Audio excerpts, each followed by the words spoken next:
Working with customers on the restoration and sort of recovery phase, how do you see that? Yeah, so a lot of times we won't get involved in the restoration necessarily, but what we find is customers are typically not prepared for those efforts. I think there's an assumption in the industry that what they have is good enough, and so we have to get involved a lot of times in the education to make sure they understand what a recovery process really looks like. And a kind of a good example of that is when we look at traditional backup technologies.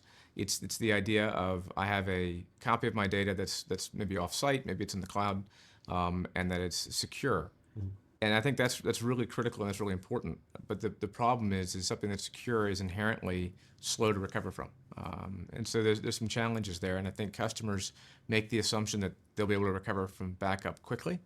And what we find is oftentimes when we test backup systems, we test a file at a time or a system at a time and not a wholesale outage. And so what we found in the industry, and just some couple of kind of real world examples, is customers who built a recovery strategy around backup were hit with ransomware, for example, in this one particular customer. And their recovery time was much slower than they expected. They were expecting to be able to come back up in 4 hours, 5 hours, and the recovery actually wound up being 2 to 3 weeks. And as an organization, most organizations can't survive that long, right? That's when theory meets praxis. 100%. And you want to avoid scare tactics, of course, but these are real world examples. There's many I could mention, and I won't, where customers really did have that sort of an outage, and then they've come back to us and said, okay, we understand there is a difference between recovery and just backing up. And I think that's why our two companies are so closely linked, because speed really matters. Yeah, and it's a very good example when it comes to prioritization and sort of working actively with your risks and how to recover. Absolutely. And again, it's for us, it's really about being able to do recovery in a way that is not only quick, but you know what you're getting, right? We want to make sure that the data is in a format that you can use.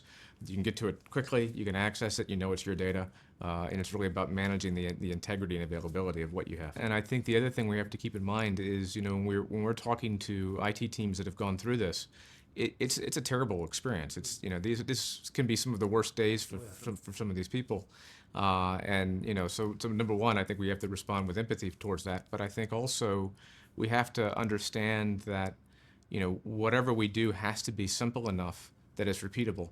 And we can say, hey, when everything else is going wrong and you've got a ton of pressure and the company's down and all these things are happening, what you can get it back, it's going to work, and you don't have to have the stress of having to build something from scratch, right? It's about testing your recovery and making sure that it works, and then when you actually need it, it's easy as opposed to trying to build something on the fly.